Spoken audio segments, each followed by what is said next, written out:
Hi, this is Mark News from Plant Talk Radio. Thanks for subscribing and listening to our podcast, Your Gardening Questions from Plant Talk Radio.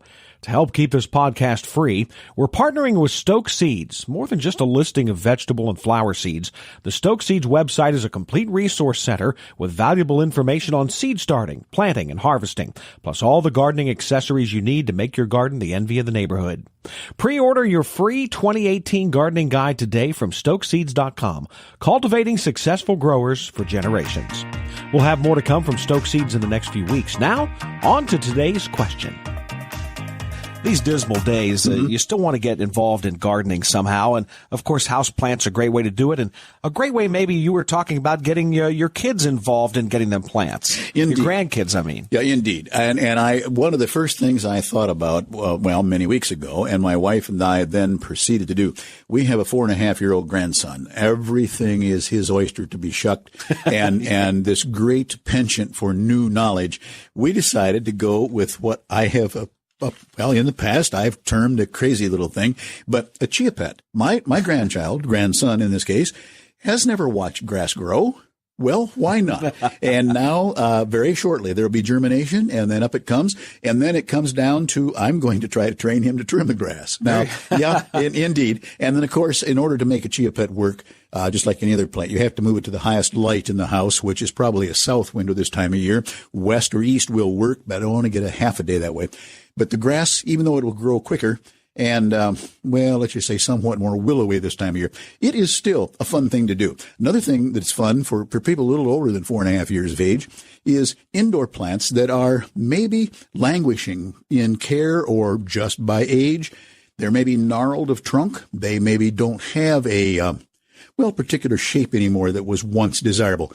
They can be trimmed after they're taken from their pot. And I'm thinking now primarily tropical plants.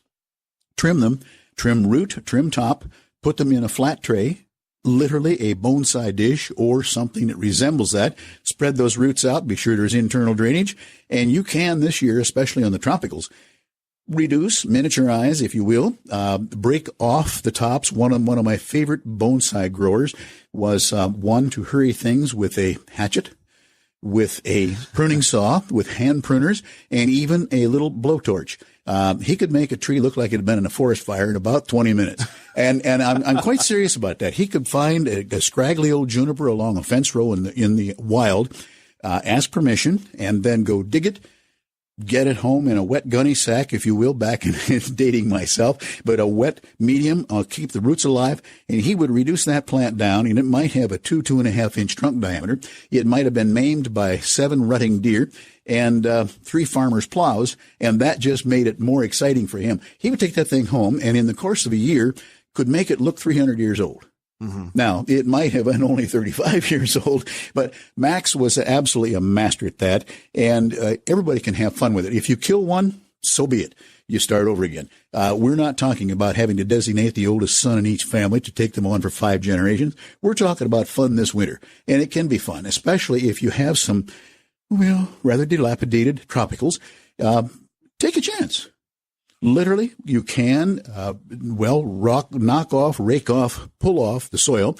You can wash the roots. You can trim the roots back, and then correspondingly, for the most part, trim the top back to some crazy shape. You don't have to worry about the technicalities of bonsai in terms of all the styles there are. Just make something happen. It can be fun. And by spring, you might have something for the centerpiece on your picnic table. And you just don't know. Just a fun time of year to get your hands dirty. Indeed. Somehow. Indeed.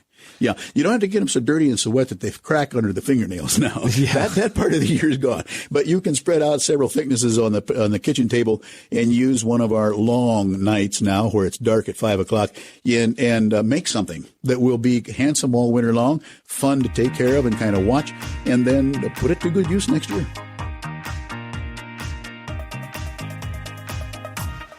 Thanks again for listening to the podcast. If you have a question for Fred, go ahead and email us, fred@planttalkradio.com. And for the best selection of vegetable, flower, and herb seeds available, go to www.stokeseeds.com.